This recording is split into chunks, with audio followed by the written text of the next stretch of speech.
Perkenalkan, nama saya Santi Amelia Putri. Di sini saya akan membahas penentuan harga pokok produk metode full costing.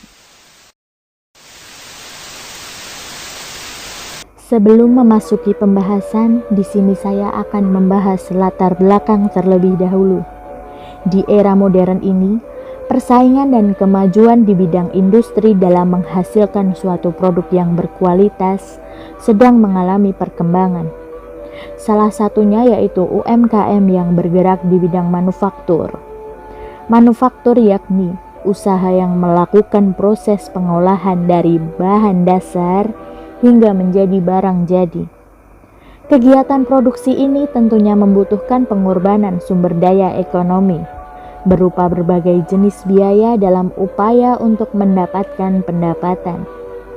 Biaya-biaya ini akan menjadi dasar dalam penentuan harga pokok produksi. Sebagian besar pada umumnya bertujuan untuk mendapatkan keuntungan yang sebesar-besarnya dengan mengorbankan biaya yang seminimal mungkin.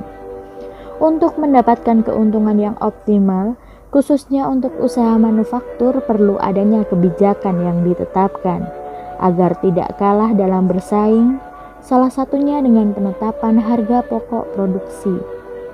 Dalam menghitung harga pokok produksi, perlu diketahui terlebih dahulu metodenya. Di sini saya menggunakan metode full costing dan variable costing.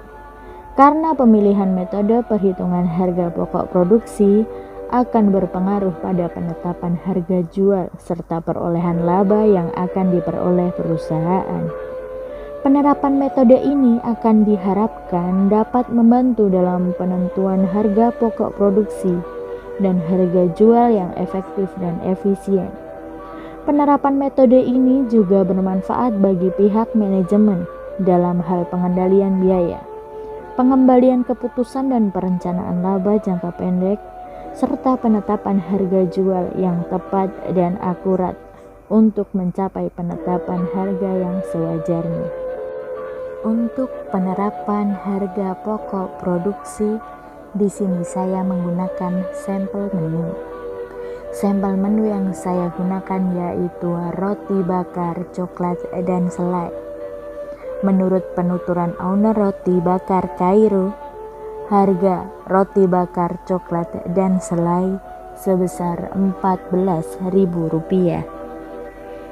Dalam penjualan satu hari bisa mencapai 12 roti. Penjualan dalam satu bulan menurut owner roti bakar Kairo bisa mencapai 215 roti. Berikut ini adalah biaya produksi. Yang pertama yaitu biaya bahan baku. Untuk bahan baku sendiri, owner menggunakan roti tawar Bandung, meses, selai, margarin, dan susu. Untuk harga roti tawar Bandung seharga 3.500 dalam satu roti. Untuk meses yaitu sebesar 34.000 1 kilogram yang dapat digunakan untuk 40 roti, sehingga satu roti adalah Rp850. Selanjutnya yaitu selai yang dibeli oleh owner seharga 13.000 sebanyak 1 kilogram yang dapat digunakan untuk 20 roti dengan kisaran harga per roti yaitu 650. Selanjutnya yaitu margarin. Margarin owner membeli sebesar 1 kilogram dengan harga 13.000 untuk 2 hari. Dalam satu hari berarti margarin berkisar 7.500 untuk 12 roti, sehingga satu roti adalah Rp625.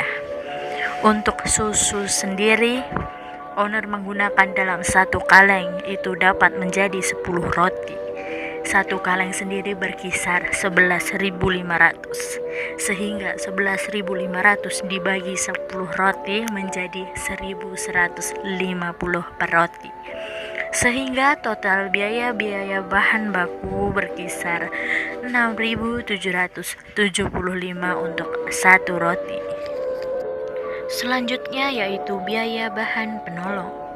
Bahan penolong yang digunakan oleh owner antara lain plastik putih yang dibeli Rp3.500 dalam satu pack.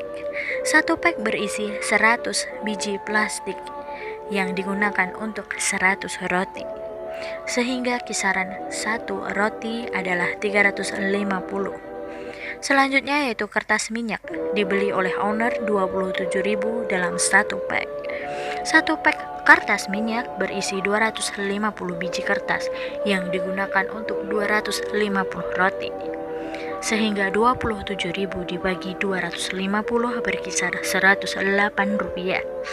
Selanjutnya yaitu karet satu pack.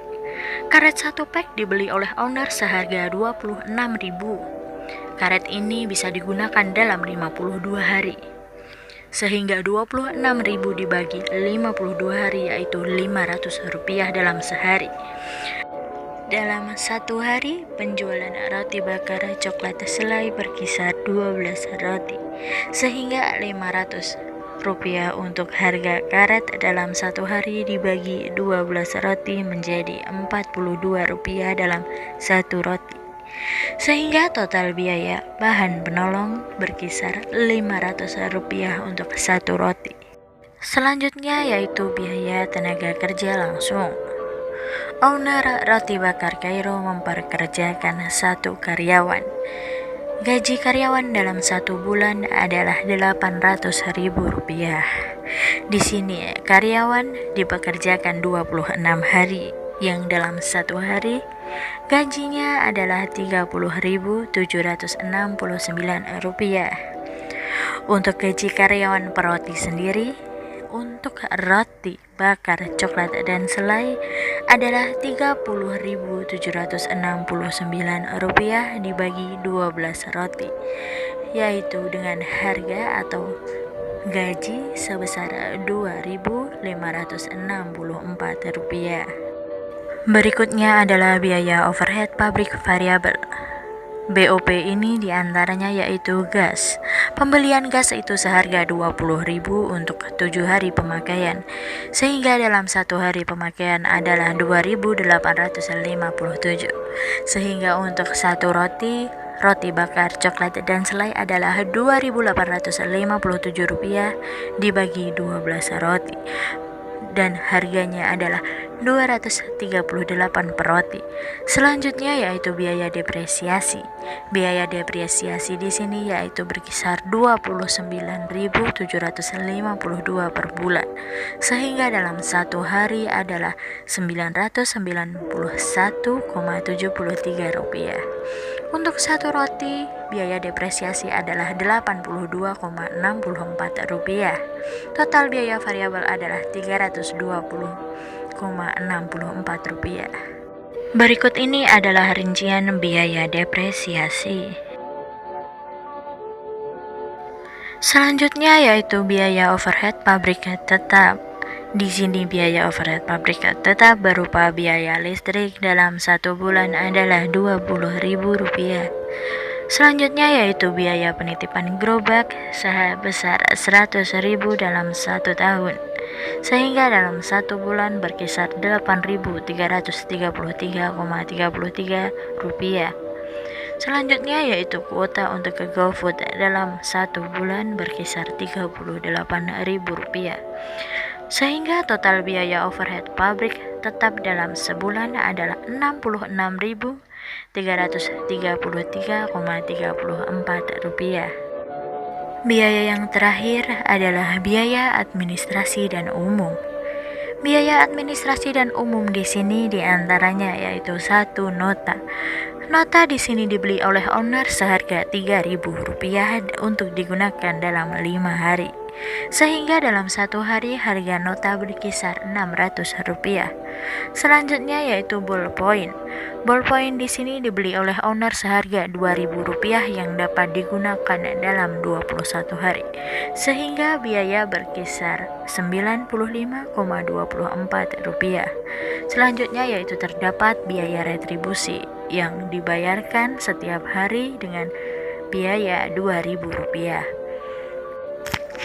Dan yang terakhir adalah sumbangan. Sumbangan di sini diberikan oleh owner kepada pengemis dengan kisaran biaya sebesar Rp2.000 dalam satu hari, sehingga biaya administrasi dan umum dalam satu hari yaitu Rp4.695,24.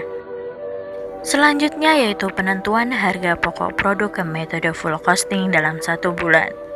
Metode full costing di sini, biaya-biaya produksi ditambahkan semuanya. Yang pertama yaitu biaya bahan baku dengan biaya per unit yaitu 6.775 dikali banyaknya roti yang dijual dalam satu bulan yaitu 215 roti. Sehingga biaya dalam satu bulan berkisar Rp1.456.625. Selanjutnya yaitu biaya bahan penolong dalam satu unit roti berkisar Rp500 dikalikan 215 roti, sehingga biaya yang didapatkan dalam satu bulan yaitu 107.500. Bukan didapatkan, maksudnya dikeluarkan. Selanjutnya yaitu biaya tenaga kerja langsung. Biaya tenaga kerja langsung untuk satu roti di sini yaitu 2.564 dikalikan 215 roti yang dijual, roti bakar, coklat, dan selai, yaitu sehingga biaya yang dikeluarkan untuk tenaga kerja berkisar Rp551.260. Selanjutnya yaitu biaya overhead pabrik variabel. Di sini per unit adalah 320,64 dikalikan 215 roti bakar, coklat, dan selai yang dijual dalam satu bulan, sehingga biayanya adalah Rp68.938. Yang selanjutnya yaitu biaya overhead pabrik tetap dalam satu bulan. Dalam perhitungan di awal tadi, biaya overhead pabrik tetap yaitu Rp66.333,33, sehingga harga pokok produk per bulan yaitu Rp2.250.656,33. Langkah terakhir pada metode full costing adalah perhitungan laba rugi.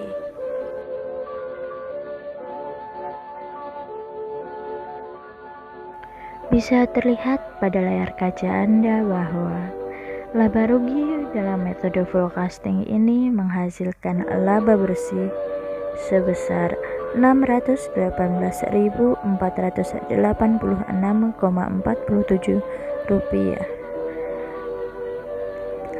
Laba bersih ini didapatkan dari penjualan dikurangi harga pokok produk yang menjadi laba bruto, kemudian dikurangi oleh biaya administrasi dan umum, sehingga mendapatkan laba bersih dari total tersebut. Pada penentuan harga pokok produk metode full costing ini, dapat disimpulkan bahwa selama ini UMKM Roti Bakar Kairo tidak melakukan pencatatan dan penyusunan laporan harga pokok produksi, sehingga dalam perhitungan harga pokok produksi yang dilakukan UMKM ini hanya sebatas perkiraan saja. Hal ini dikarenakan kurangnya pengetahuan pemilik tentang pencatatan dan penyusunan laporan harga pokok produksi, sehingga saran yang baik pada UMKM tersebut adalah sebaiknya owner membuat catatan mengenai biaya-biaya yang dikeluarkan dalam proses produksi, sehingga dapat diketahui secara pasti biaya yang telah dikorbankan dan berapa besar laba yang dihasilkan. Sekian tampilan dan tuturan dari saya. Kurang lebihnya mohon maaf. Terima kasih.